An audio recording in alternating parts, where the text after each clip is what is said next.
Hey guys, this is Jeremy Mateo within the DAW here with you today. And today we have another pretty quick video. This is another one of our quick style videos. And in today's video, I want to do two things. I want to show you a really good way of adding some stereo width to a mono guitar recording. And I also want to do a review of the UVI Thorus.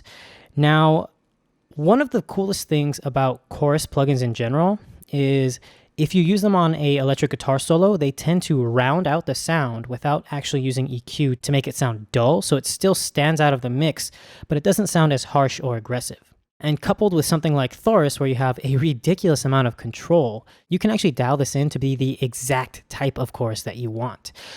So let's just quickly go over the overall UI of the UVI Thorus.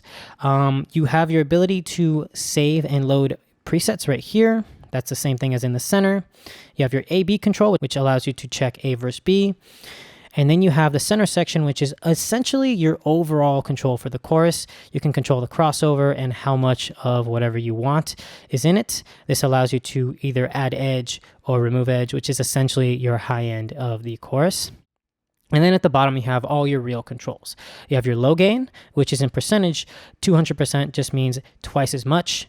0 means there's none of it. And then you have a crossover, which allows you to essentially decide at what point this part of the chorus is being affected and what part this is.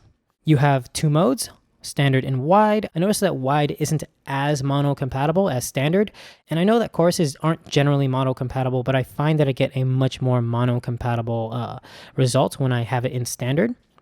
But I find that wide sounds really good and adds a lot of movement to it. That could just be my ears, but you're definitely going to have to check it out on your own to see what I'm talking about.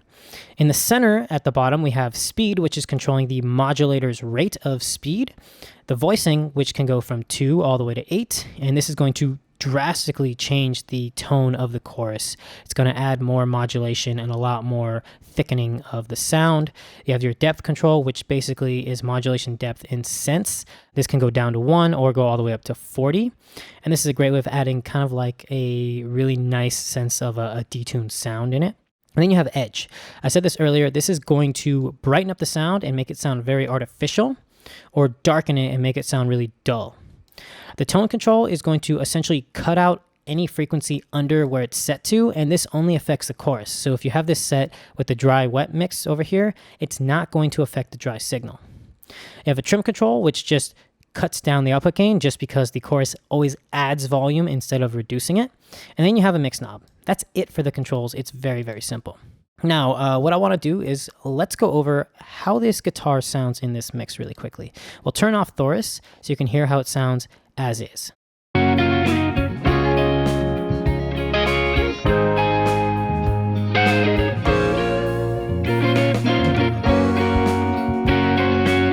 Let's solo it up.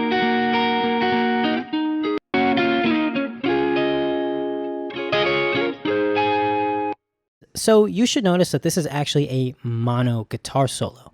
I just have a guitar amp simulator and a fat channel, which is just a channel strip. And it's a little bit distorted, but it's mostly clean. But I still hear a little bit of harshness in the higher frequencies. And this tends to be an issue, especially with amp simulators. And one thing that I don't like doing is using EQ because it tends to darken it up too much and make it sound almost unintelligible in the mix. So what we're going to do is we're going to turn on Thorus and we're going to design a custom chorus effect to this to give this some stereo width and round it out and make it sound warmer while still maintaining that sense of detail. So let's just start out with this as its default setting. Let's see what this sounds like.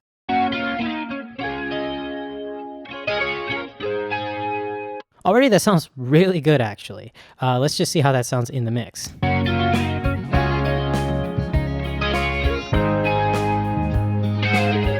I mean, it sounds cool. It's a little bit too aggressive for me, but it does sound really good.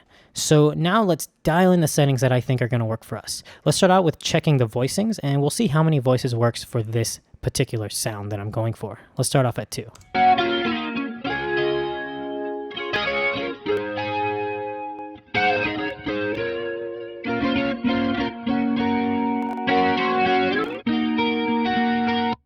I think I'm going to stick with 6 for now. Next, let's mess with the depth. Ooh. Depth really does add depth. It makes it sound much warmer and much wider. Let's check out the speed and see if we can use that coupled with depth.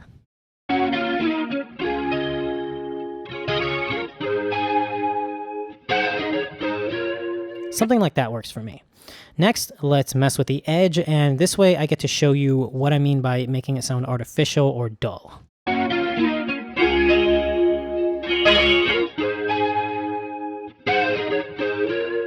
In this case, I want just a little bit of edge, and we're going to use the tone control to darken it up a little bit. Right around there is good. And now we can mess with the low gain to see if this is something we want to keep or not.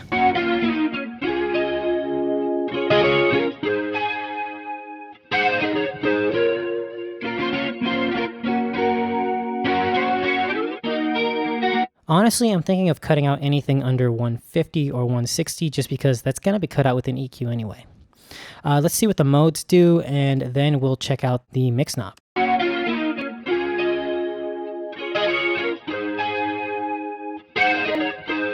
You're going to notice that it sounds wider in wide mode, and in standard it's going to sound a little bit less wide but a little bit thicker. So that's something I like. Next, let's see the mono compatibility. Let's swap this into mono and just see how it sounds. Check out what happens if we use the mix knob. Let's bypass it. You're hearing that fizziness in the high end again. And it goes completely away when I turn on Thorus. So now I'm going to bring down the trim by maybe 2.4 dBs, 2.3. And we're going to use the mix knob to do about 40%. And let's see how it sounds. Let's take it out. That sounds really good to me. Now let's check it out in the mix and see what we've done. You're probably going to want to listen to this in studio headphones or studio monitors. So here we go.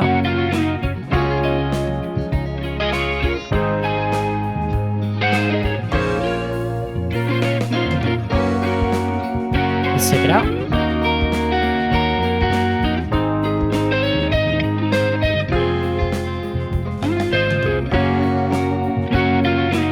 And put it back in.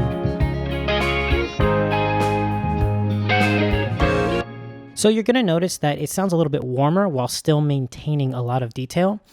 And it has a much wider sound, so now you can play with it a little bit more. But one of the biggest things is it doesn't sound as distorted. It sounds almost cleaner while also adding some tone to it. So this allows me to not have to use an EQ to cut out frequencies that I don't want to cut out, but more use phase and chorusing to create a different sound that's going to smooth out those harsh frequencies. Anyway, as far as my impressions of the UVI Thorus, I love this thing. It uses almost no CPU and it has so much control. I'm probably going to use this from now on as my main chorus.